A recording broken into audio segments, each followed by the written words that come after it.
some flotsam, some floating stuff from the tsunami shown up in the Pacific Northwest. So sooner or later, some of this water is going to show up. And what? Hey guys, Drutter here. It is the 5th of April, 2011. As you heard, as you can tell, Bill Nye is a little cautious on this event in Japan, and I remain a little bit cautious as well. There still is no plan. Essentially, the rods are only being kept from going into full meltdown mode by continuously bringing water up and dumping it on them. And this creates incredibly radioactive water, which they have no idea how to get rid of, so their solution is to just put it into the ocean. So essentially what they're doing is rinsing the rods. You know, I was just thinking, why not just save a step? Let's just put the rods right into the Pacific Ocean, you know? In fact, let's scatter them around. Let's not, because there's thousands of them. There's, I believe, 10 times more rods held here than there were at Chernobyl. Now let's move these rods and just scatter them around, put a few in lakes, a few in rivers, a few in the ocean, and just move them around, and every country can have a few. And, you know, then we'll all have an equal amount, because it's not fair that Japan and the west coast of North America get it all. No, I'm being silly. Of course I'm being silly. It's just a really sad, sad state. And now that milk is being found to contain radiation now here in the west coast, and yes, I know it's quote not dangerous levels yet. You know, how much radiation is appropriate to have? And the answer is none. Radiation is by definition negative. You know, the kind of radiation we're talking about here, radioactive iodine, cesium, plutonium, stuff like that. It's not what you want in your body. It's not what you want near you.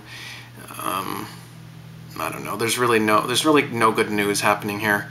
And as he said, well, how does he say here? I think people to put pressure on Japanese electric power company authorities, Tokyo Power Company authorities, to pave the thing over. This deal of trying to keep the reactor cool, not being sure whether or not the containment vessel is cracked, stuff like. Basically, he's saying it's got to be buried in cement and lead, and the entire section of Japan has to be evacuated for, well, many decades, generations probably. It's really too bad. It's really too bad what we're doing. I'm not down on nuclear power. Did I just say nuclear? Don't go back. Nuclear. I'm not down on nuclear power.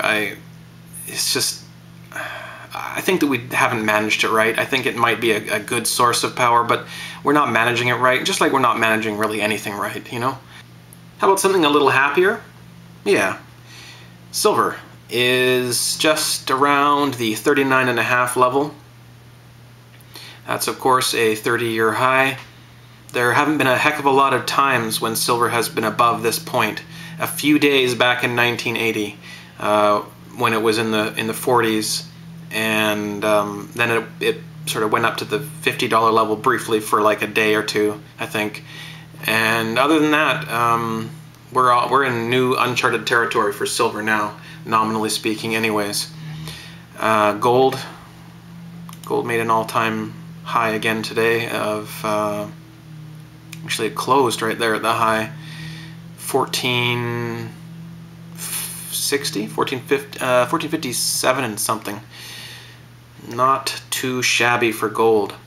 Now I think what's going to happen is gold is going to make new headlines from this new high, and that's going to push gold higher, and that will drag silver up with it again. Not that silver needs a lot of help from gold, but that's just how it tends to be, and that's my prediction for that. Something else I thought I would mention here, ever since I ordered that $20 coin for $20 from the Mint, they're spamming me. Now I'm getting this advertising for $110 plus shipping and handling and so forth gold coin. What do you get for $110? Is it a tenth of an ounce? No, it is not. This beautiful looking quarter here is part of a series. As soon as you buy one, they start sending you more and more every month. But this actually is pure gold. It's 9999 gold. Diameter, they say, is 11 millimeters, but not a lot of people can picture what that means. And they don't say anywhere on here what the mass of this coin is, which is fairly fraudulent in my opinion. Shame on the mint, really. You can't sell a gold coin and not tell people how much gold is in there. It's pure gold, but they don't tell you how much there is. That's a real shame. You just can't do that. It's not right. I found out though, the amount of gold in this coin is 0.5 grams, which is something like 1/70th of an ounce or something. Here, have a look at these while I run my calculator. 0.5 grams would be 0.016 ounces. And we just said that gold is at $14.54 right now. So the gold in this coin is worth $23. Now that is a scam if I ever heard one. It's really too bad because it's billed as the world's smallest gold coin and a affordable gold coin. That's not affordable to me. That's a ripoff. Shame on you, Mint. You make nice stuff, but you're as corrupt as the rest of them. Anyways, get rid of that. I'll give you some silver porn to look at, and I hope everyone is having a good day. Keep on stacking, guys. Okay, look at, we just pushed this stick into the ground. It went very easily all the way. That stick is what, 4 feet tall? Yep. A 4-foot sinkhole has appeared. Chris put his foot, just all of a sudden he was like stepping backwards. He disappeared like a foot into the ground. And I wonder if we can do some more. Yeah, it's soft. Oh my god, yes, it's going. You're going right my heel down. went down. Yep. Holy. It is. Oh, whoa, I'm almost, that was up to my knee. Holy smokes. That is crazy. Doesn't feel good. No.